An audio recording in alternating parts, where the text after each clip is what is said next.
Hello, আসসালামু আলাইকুম। আম, ঠান্ডা জ্বর, গলা ভালো না, আমার সর্দি জ্বর। তারপরেও আসলে এই ঠান্ডা জ্বর নিয়েই চলে আসলাম কিছু কথা বলতে। অ্যাকচুয়ালি যেই কথাটা মানে যে কথাগুলো না বললেই না, আমার মনের ভিতরে বাটারফ্লাই এরকম করছে। সো সেই কথাগুলোই বলার জন্য। আসলে এই ঠান্ডা জ্বর, গলা ব্যথা, গলা কেমন জানি হাঁসের মতন হয়ে আছে, তারপরেও মানে কিছু কথা, যে কথাগুলো অ্যাকচুয়ালি না বললেই না নিজের কাছে নিজেকে খারাপ লাগে, সেই কথাগুলোই আসলে আম, বলার জন্য। সেটা হচ্ছে, প্রত্যেকটা মানুষের ন্যূনতম একটা স্বজাতির প্রতি ভালোবাসা কাজ করে, স্বজাতির প্রতি শ্রদ্ধা, মমত্ববোধ, এগুলো কাজ করবে। স্বজাতি মানে আমি মেয়ে, একটা মেয়ে কষ্ট পাচ্ছে বা একটা মেয়ে খারাপ আছে, এটা দেখলে আমার খারাপ লাগবে, ডিউ টু আমিও মেয়ে, ডিউ টু স্বজাতি। এজন্য স্বজাতির প্রতি একটা ভালো লাগা, প্রত্যেকটা মেয়ের স্বজাতির প্রতি একটা মমত্ববোধ, একটা ভালোবাসা প্রত্যেকটা মেয়ের কাজ করে। সেই জায়গা থেকে অবশ্যই আমি মানে দূরের কেউ না বা অপোজিট কিছু না, আমারও অনেক কাজ করে আমার সামনে। আমি যখন দেখি আমি 100টা কষ্টে থাকার পরেও আরেকটা মেয়ে কষ্ট পাচ্ছে, হয়তোবা তার কষ্টটা আমার চেয়েও বেশি, তার হাজবেন্ড তার সাথে প্রতারণা করছে, তার ইন লস ফ্যামিলি তার সাথে প্রতারণা করছে, বা সেই মেয়েটার নিজের পরিবারই তার সাথে প্রতারণা করছে, তখন আমার আসলে খুব খারাপ লাগে। অ্যান্ড স্বজাতির প্রতি আম, একটা ভালো বাসা বলেন আর শ্রদ্ধাবোধ বলেন, সেটা থেকে আসলে আমারও কান্না পায়, আমার খারাপ লাগে। তো ওই জায়গা থেকে আসলে একটা ব্যাপার শেয়ার করা, যে আমার জীবনে দেখা যে মেয়েগুলাই নিজেকে স্যাক্রিফাইস করেছে তার পরিবারের জন্য, মানে তার হাজবেন্ডের পরিবার তো অবশ্যই প্রত্যেকটা মেয়ের নিজের পরিবার। তো প্রত্যেকটা মেয়েকে আমি যে মেয়েগুলোকে দেখেছি হাতে ধরে ধরে যে তারা তাদের হাজবেন্ডের ফ্যামিলির জন্য বা তারা ইনলসের ফ্যামিলির জন্য যে যত বেশি স্যাক্রিফাইস করছে, তার হাজবেন্ড তাকে ঠিক তত তাড়াতাড়ি ভুলে যাচ্ছে, বা তত তাড়াতাড়ি তার সাথে চিট করছে, তার সাথে প্রতারণা করছে, হোয়াট এভার এগুলো করছে। এগুলো আমার আসলে লাইফে দেখা, আমি যতগুলো মেয়েকে দেখেছি যে যে যত বেশি স্যাক্রিফাইসিং,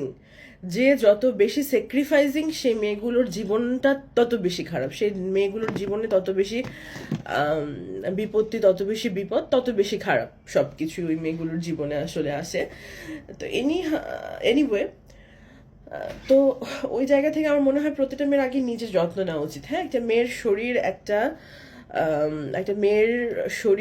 মেয়ের অরা, এটা আমি ছোটবেলায় শুনতাম, মানুষ বলতো এটা একটা মন্দিরের মতো, তুমি এটার যত্ন করো, তুমি যত যত্ন করবা এটা তত সুন্দর থাকবে, এটা তত ভালো থাকবে, এবং আম, তোমার নিজের কাছেও ভালো লাগবে, মানুষও তোমাকে ভালোবাসবে। বাট আমি যতগুলো মেয়েকে দেখেছি তারা নিজের সৌন্দর্য স্যাক্রিফাইস করে দিয়েছে, যৌবন স্যাক্রিফাইস করে দিয়েছে, জীবন স্যাক্রিফাইস করেছে ওই ইন লজের ফ্যামিলিটার জন্য, ততগুলো মেয়ে আসলে সুখে নাই। মানে ওই যে মেয়েগুলা নিজেকে খুব বেশিভাবে স্যাক্রিফাইস করছে, তারা আসলে কেউই সুখে নাই, ওই মেয়েগুলা আলটিমেটলি সুখে নাই, ওই মেয়েগুলো একদমই সুখে নাই।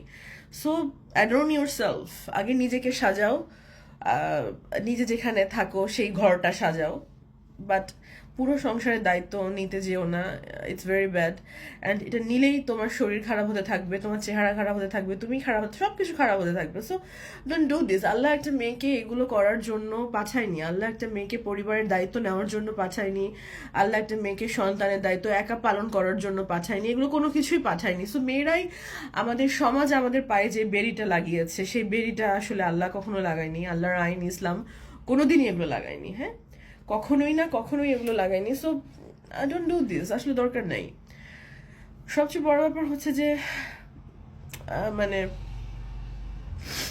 আমাদের সমাজটা এতটাই বেশি পুরুষ শাসিত আর পিতৃতান্ত্রিক, হোয়াট এভার, যে একটা মেয়ে যদি এখানে নিজের মতো বাঁচতেও চায়, নিজে কিছু করতেও চায়, এই সমাজ তার বিরুদ্ধে লেগে যায়। একটা মেয়ের পক্ষে কখনোই এই সমাজের প্রত্যেকটা মানুষের সাথে যুদ্ধ করা পসিবল না। মানে আপনি সমাজের কয়টা মানুষের সাথে যুদ্ধ করতে যাবেন, আপনি সমাজের কয়টা মানুষের সাথে যুদ্ধ করে পারবেন অ্যাকচুয়ালি?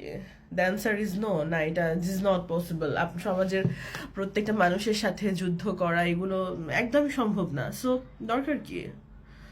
যাদের যুদ্ধ করার তারা করুক না।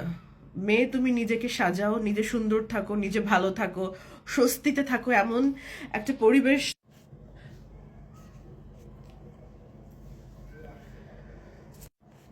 এমন একটা পরিবেশ চুজ করো যে পরিবেশটাতে তোমার ভাল লাগে থাকতে।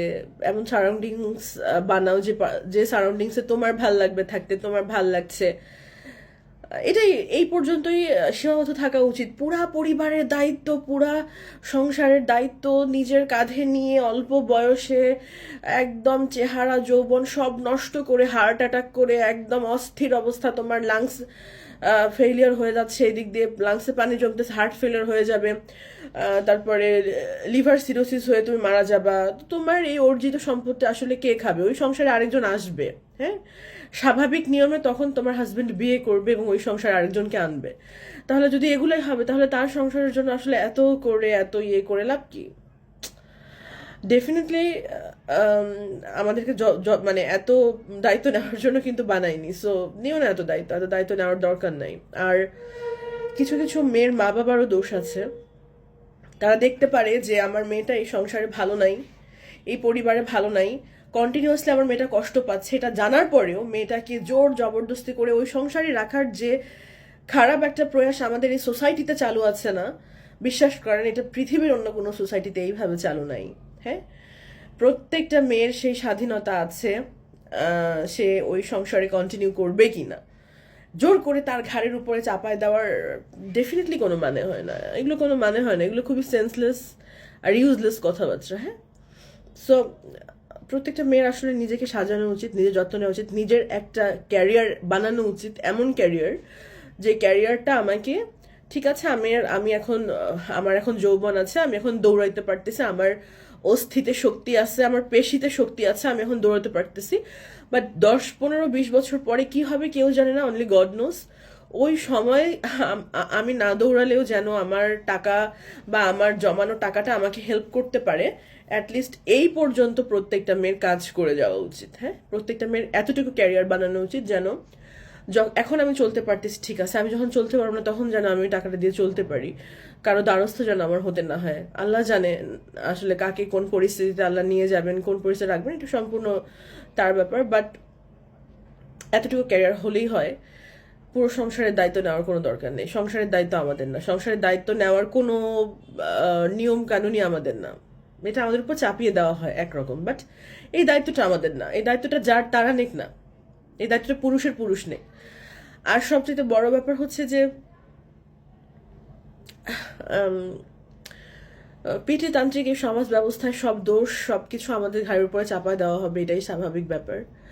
এইগুলো ট্যাকেল করে, এগুলো হ্যান্ডেল করে আমাদেরকে চলতে হয়। বাট পৃথিবীর কোনো মেয়েরই উচিত না তার স্পাউসকে, আমি আবারও বলছি, পৃথিবীর কোনো মেয়েরই উচিত না তার স্পাউসকে এতটা ভালোবাসা বা এতটা সম্মান করা, এতটা তাকে ভালোবাসা যে সে আমাকে ছেড়ে চলে গেলে আমার আর বাঁচার ইচ্ছাটাই মরে গেল, আমি এখন ফাঁস টাঙবো, আমি এখন এই করবো সেই করবো, এইগুলো ফালতু জিনিস করার দরকার কি? তার সাথে তুমি নিজের এতটুকু প্রপার্টি বানাও, তুমি নিজের একটা জব করো বা বিজনেস দাঁড়া করার জন্য তুমি ওখানে ব্যস্ত থাকো, তোমার কিছু টাকাও ইনকাম হবে, টাকা জমবেও, তুমি ভালো থাকবা। তোমার ওই পুরুষ সঙ্গীটা একটা স্পেসিফিক পুরুষ সঙ্গী না থাকলেই যে আমার জীবনটা ইউজলেস হয়ে গেল, আমাকে এখন মারা যাইতে হবে, এই চিন্তাটা যেন তোমার মাথায় না আসে।